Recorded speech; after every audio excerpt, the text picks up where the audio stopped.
আমি আছি, মহুয়া মৈত্র আছে এবং সাগরিকা ঘোষ রয়েছে।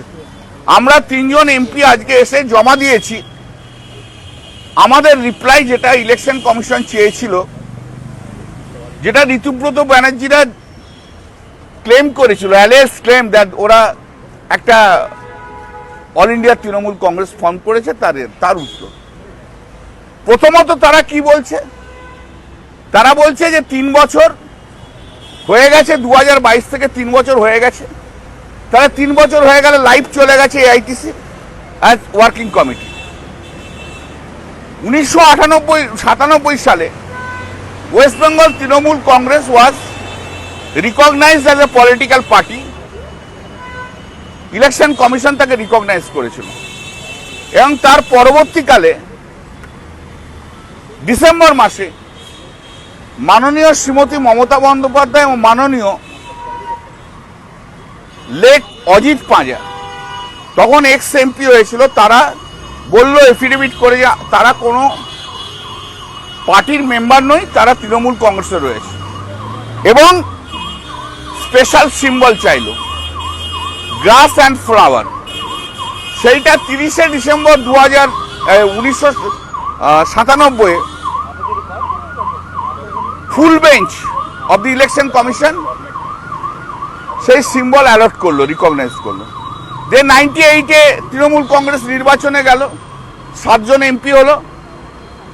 99-এ তৃণমূল কংগ্রেস নির্বাচনে গেল, তখন 8 জন এমপি এলো। এরপর 2000 সালে এই ওয়েস্ট বেঙ্গল তৃণমূল কংগ্রেস তারা লিখিত দিল যে আমরা এখন সর্বভারতীয় তৃণমূল কংগ্রেস হয়েছে, কারণ আমাদের বিভিন্ন স্টেটে আমাদের ব্রাঞ্চ মানে অফিস রয়েছে।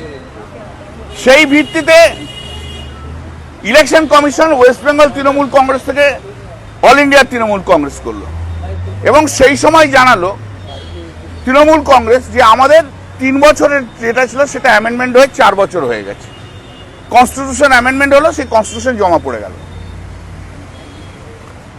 এরপর 2006 সালে মমতা বন্দ্যোপাধ্যায় সর্বভারতীয় তৃণমূল কংগ্রেসের চেয়ারম্যান হিসেবে তখনকার সেক্রেটারি ইলেকশন কমিশনকে জানিয়ে দিল যে আমাদের সংবিধান পরিবর্তন হয়েছে, 4 বছরের জায়গায় 5 বছর হয়েছে। তাহলে 2006 থেকে এই যে life of the Trinamool all India Trinamool Congress এবং working committee, national working committee, তার লাইফ 5 বছর হয়ে গেল।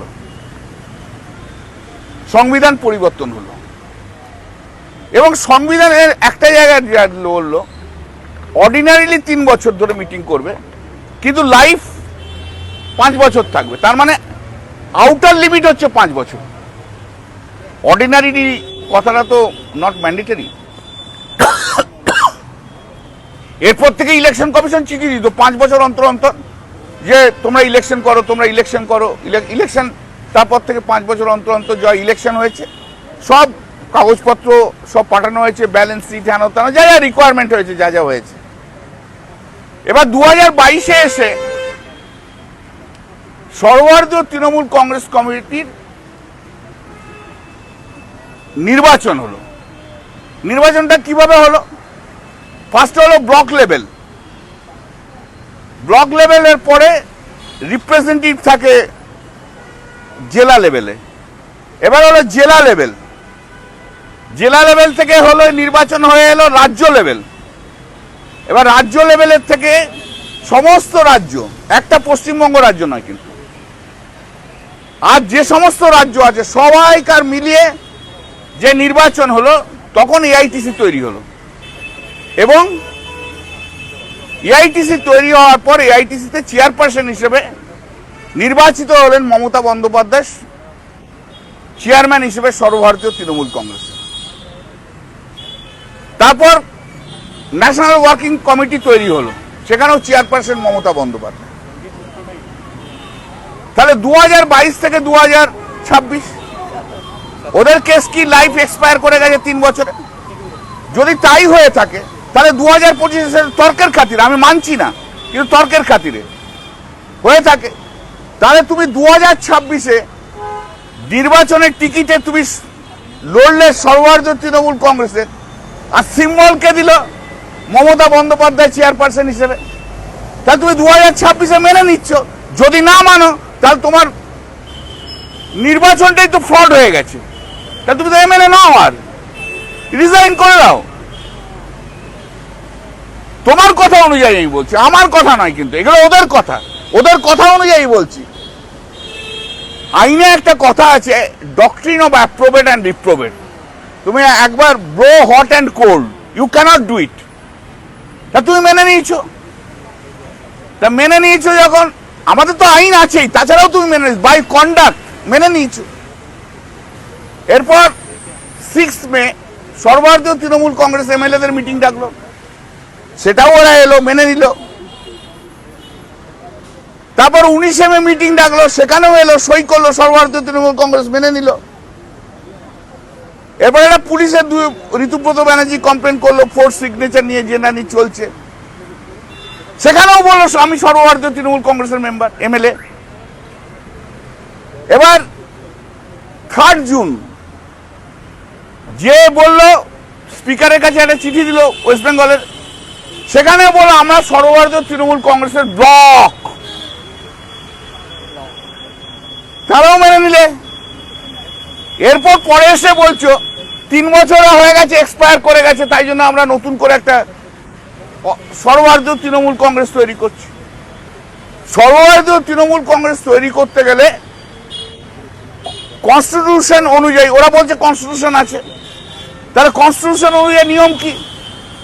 আগে ব্লক তৈরি হবে, ব্লক তৈরি হওয়ার পর ডিস্ট্রিক্ট তৈরি হবে, ডিস্ট্রিক্ট তৈরি হওয়ার পর স্টেট তৈরি হবে, স্টেট তৈরি হওয়ার পর সর্বভারতীয় তৃণমূল কংগ্রেস তৈরি হবে, বিভিন্ন স্টেট তৈরি হবে। তা তো হয়নি, একটাও হয়নি, কেউ দেখেনি। কোথা থেকে রিপ্রেজেন্টেটিভ, কোথা থেকে ডেলিগেট আসছে, কে ডেলিগেট তৈরি করে দিল? নাম্বার 1, নিয়ম মানেনি, নিয়ম বহির্ভূত। নাম্বার 2, কোথায় ভাই মিডিয়াতে তুমি সার্কুলেট করলে?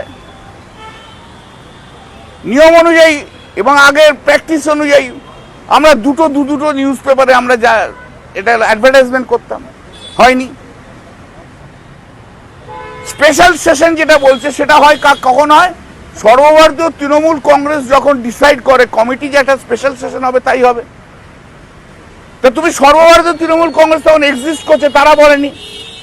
তো তুমি না মেম্বার হয়ে সর্বভারতীয় তৃণমূল কংগ্রেস তৈরি না করে কি করে স্পেশাল সেশন করো? রং, ইলিগ্যাল। স্পেশাল সেশনে কখনো ইলেকশন হয় না, জেনারেল সেশনে ইলেকশন হবে। এইবারে দেখো, all MPs and MLAs are ex officio member, তাদেরও ভোট দেওয়ার অধিকার আছে। 2022-এ যারা ছিল এমপি এমএলএ, তাদেরকে নোটিশ দেয়নি, ইনক্লুডিং 2024 সবাইকে নোটিশ দাওনি। তাহলে নোটিশ নেই, কিছুই নেই। একটা কি একটা হোটেলে কখনো সর্বভারতীয় তৃণমূল কংগ্রেস তৈরি হয়নি। তৃণমূল কংগ্রেসটা হচ্ছে তৃণমূল লেভেলের, এসব হোটেল সিস্টেম, এসব তৃণমূল কংগ্রেসের কোনো কালচার নয়। সব কালচার ভিন্ন করে দিয়েছে, লুকিয়ে ছুপিয়ে করে দিয়েছে, পুরোটাই ইলিগাল, অবৈধ। এটা ফ্রড, এরা যে ফ্রডের প্রোডাক্ট, এমএলএ হিসেবেও রয়েছে, is the product of fraud. কি করে করে এসব? কারণ বিজেপির আশীর্বাদ রয়েছে। আমরা আজকে যা জমা দিয়েছি, আমরা যা বলছি, আমরা লিগালি সাউন্ড, কিন্তু ওরা বিজেপির সাপোর্টে রয়েছে, ওরা শুভেন্দু অধিকারীর সাপোর্টে রয়েছে, পুলিশ সঙ্গে রয়েছে, ইডি সঙ্গে রয়েছে, সিবিআই সঙ্গে রয়েছে, অনেক ইনস্টিটিউশন সঙ্গে রয়েছে। তাই ওদের ইলিগাল ওয়ার্কটা হয়তো লিগাল হবে, কিন্তু লিগালি উই আর সাউন্ড। লড়ে নেবো পশ্চিম বাংলায়, দেখিয়ে দেবো।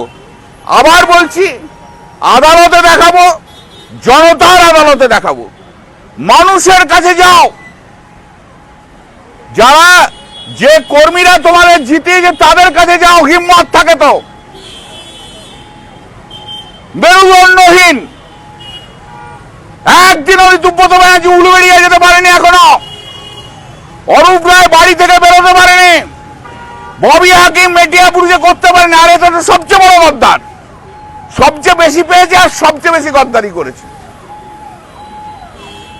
সমস্যা হচ্ছে একটা, এটা আমার মত, যারা যত বেশি পেয়েছে তারা তত বেশি গদ্দারি করেছে, যত বেশি মিনিস্ট্রি পেয়েছে তারা সবচেয়ে বেশি গদ্দারি করেছে। দিদির পাশে থাকতো কারা? চন্দ্রিমা ভট্টাচার্য পিছনটায় ঘুরতো, ববি, অরূপ, ইন্দ্রনীল সেন।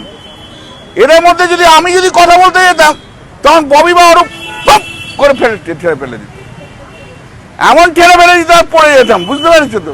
তা আজকে ওরাই চলে গেছে, আমরাই রয়েছি।